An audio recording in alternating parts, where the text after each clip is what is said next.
Hey, thank you for coming, for watching. My name is Paweł Paska and this is my channel about wine. So welcome. And in this episode we're going to talk about maceration, wine maceration. What is the maceration and what do we need it for in the wine production, right? So let's get into it. Alright, so what is the maceration? You might hear about the term already before. In wine world is very popular and widely used winemaking technique, which basically means an extraction of flavors from a substance, right? So in winemaking it would occur either with red wine, rosé or white wine. It is most common in red wine production, but obviously very common in rosé and white wine production. We're gonna get to it in a minute. And it happens on or during the fermentation or before or after fermentation, and that also depends on what wine we want to achieve and with what kind of grapes we are dealing. To give you an example of how the process is done, let me show you something in a second. Okay, so the best way to show you this all this process quick would be simple mug of tea. So you've got tea with tea leaves inside, could be a tea bag, jug. You pour some water inside, right? And what's happened? Extraction, right? So you got extraction of the color of the tea, of the flavors of the tea in the water. The same happens to the grapes during the winemaking process. So basically all the flavors, tannins and color are in the skin of wine grapes. So in certain circumstances, mostly in red wine, you want as much of the red color in your wine, right?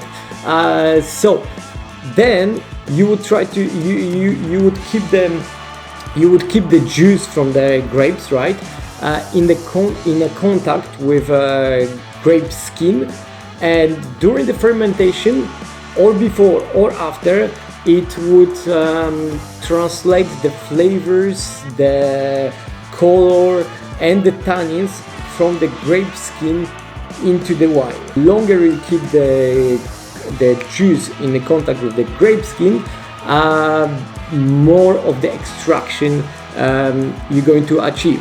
There is a couple of other things that are going to play the role. So obviously it's going to be the type of grape variety that you have, and the type of skin that they have.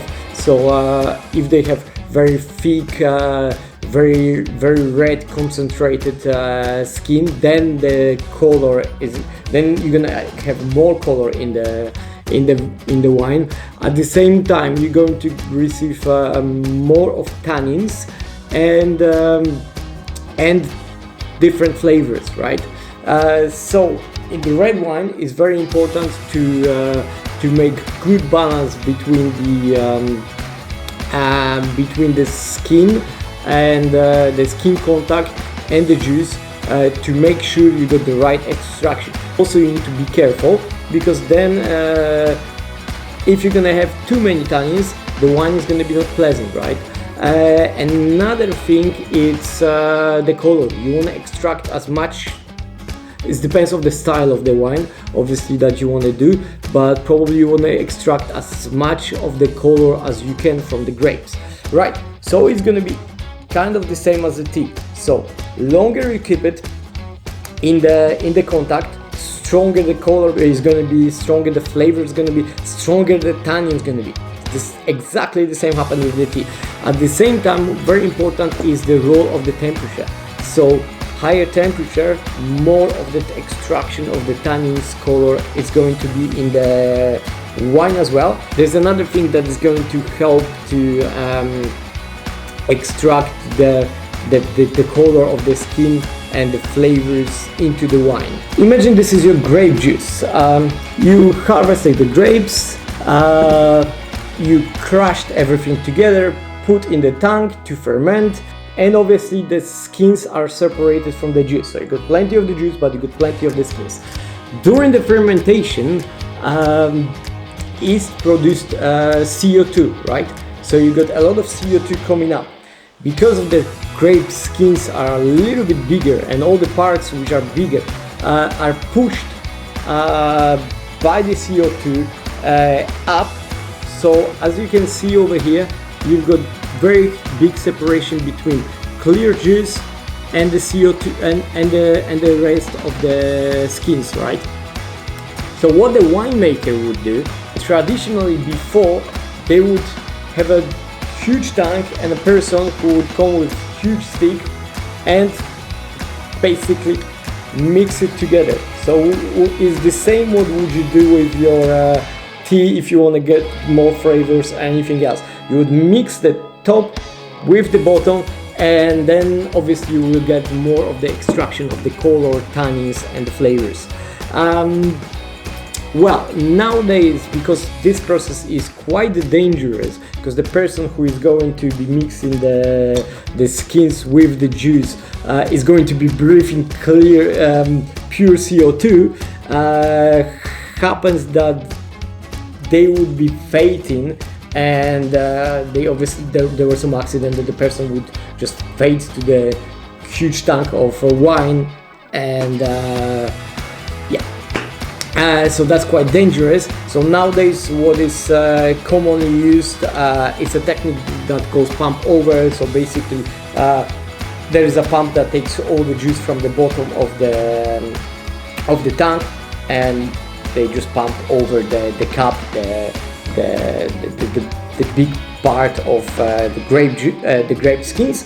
Another technique is just to remove all the juice to the another tank and then just pour it back again on the top. So both works, and both gives you the same kind of situation. This would be happening very often in red wines if you want to achieve a lot of colors. Now we know what's the extraction, why and when it's used. As I just said, it's mostly used in red wines during the fermentation.